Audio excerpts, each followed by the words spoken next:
Ah,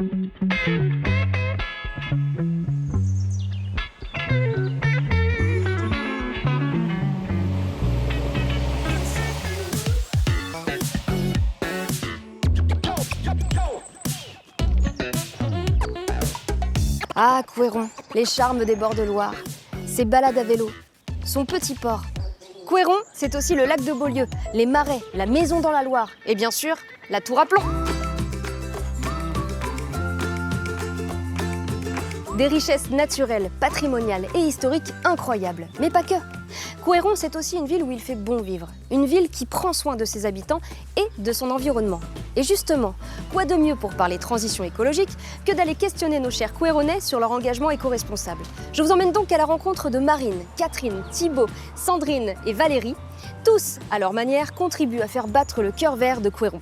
Allez, suivez-moi. When the sky is high, no reason to stay on ground. Lift your hands and you can touch it, fly. Nous partons à la rencontre de Marine, bénévole à l'Amicale laïque, avec laquelle elle mène des actions de sensibilisation à l'écologie.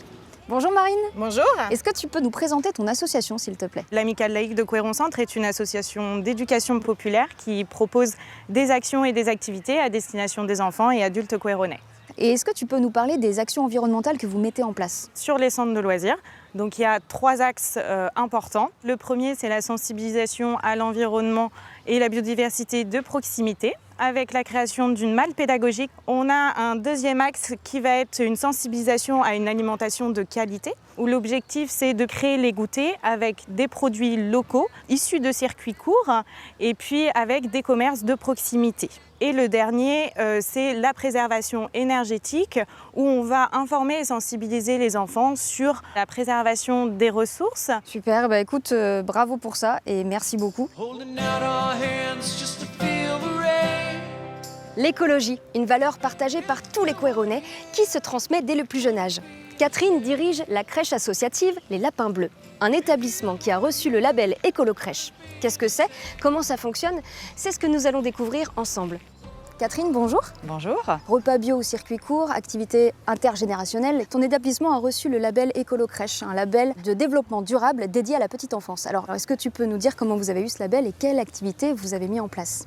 Eh bien écoute, c'est quelque chose qui était en toile de fond depuis la création de la structure en 2012. Et puis une fois la structure bien lancée, c'est quelque chose que j'ai commencé à partager au sein de l'équipe, sur lequel j'ai reçu une forte adhésion, avant de le présenter à la commune, sur lequel j'ai reçu vraiment beaucoup d'enthousiasme et même une aide financière pour nous accompagner à la démarche. Et puis par la suite, en fait, l'ensemble des partenaires, donc mairie, enfants, parents et également membres de l'équipe, sont devenus des acteurs en fait de cette démarche.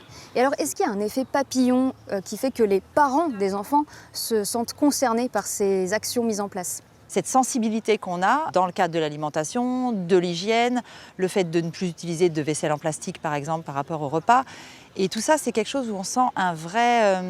les gens sont touchés en fait par le soin qu'on prend à prendre soin de leur enfant et à l'environnement dans lequel il va évoluer. Je pense qu'il est là l'effet, c'est la tentative d'exemplarité qui va permettre de diffuser en disant oui, et pourquoi pas moi, je ne mangerai pas un peu plus bio. Ouais, effectivement, c'est une bonne idée, en tout cas on y croit. Oui. Merci beaucoup Catherine. Avec plaisir. Et bravo pour toutes ces actions.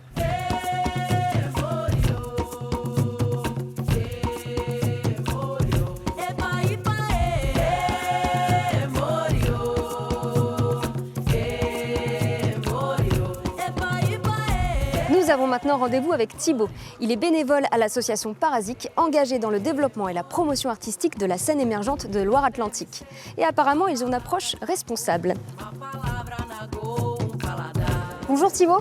Bonjour. Tu fais partie de l'association Parasique. Tu peux nous dire ce que c'est Parasique? Alors Parasique, c'est une association qui a vocation à faire découvrir et promouvoir les artistes émergents en musique actuelle de Loire-Atlantique. Votre événement phare, le tremplin Parasique, a été labellisé événement éco-engagé niveau 2 en 2022. C'est quoi être labellisé? C'est un label qui est donné par le réseau Éco-Événements, qui en fait nous permet d'avoir recours à une démarche structurée et progressive avec 3 niveaux. Nous on a fait niveau 2, ce qui correspond à 55 engagements, la mobilité, l'accès à la culture, l'égalité femmes-hommes ou communiquer auprès du public sur la transition écologique. Eh ben, bravo pour ça parce que c'est déjà super et merci beaucoup. L'écologie, ça se vit sur le terrain, avec des habitants prêts à mettre la main à la pâte, comme Valérie, directrice du centre socioculturel Pierre Legendre et engagée au sein du projet World Cleanup Day. Avec les jeunes de l'association, elle organise une fois par an une grande journée collective de ramassage de déchets sauvages. Bonjour Valérie. Bonjour. Vous avez choisi de vous impliquer dans la World Cleanup Day. Pourquoi ? Les jeunes du local, jeunes du centre Pierre Legendre, ont fait le constat qu'il y avait de plus en plus de déchets sauvages sur la commune. Ça, c'était il y a 2-3 ans. Et les animateurs jeunesse se sont posé la question de savoir comment accompagner ces jeunes dans le respect de l'environnement. Ça a été comme une évidence, en fait, de s'inscrire dans la World Cleanup Day. Et alors, petite curiosité personnelle, est-ce que vous avez ramassé beaucoup de déchets l'année dernière ?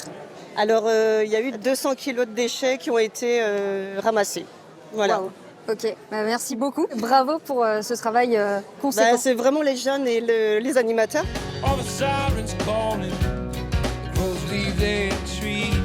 La gestion des déchets et la sensibilisation à la transition écologique, c'est aussi l'une des actions menées par le groupe scolaire Jean Zay.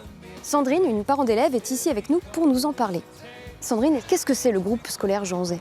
Eh bien, le groupe scolaire Jean Zay, c'est la dernière école qui a ouvert sur Couëron. Donc la première rentrée a eu lieu au 1er septembre 2018. Et autour de cette école s'est constituée une association de parents d'élèves qui a pour objectif de monter des actions pour financer des projets de l'école, comme par exemple cette année des spectacles, et aussi pour créer des actions qui mettent du lien entre les habitants qui animent la vie de quartier. Et vous avez organisé une fête d'école zéro déchet. Pourquoi cette initiative ? Alors, c'était la première fête d'école avec un objectif zéro déchet qu'on montait. Donc, on n'a pas tout à fait atteint notre objectif, puisqu'on n'est pas arrivé à vraiment zéro déchet.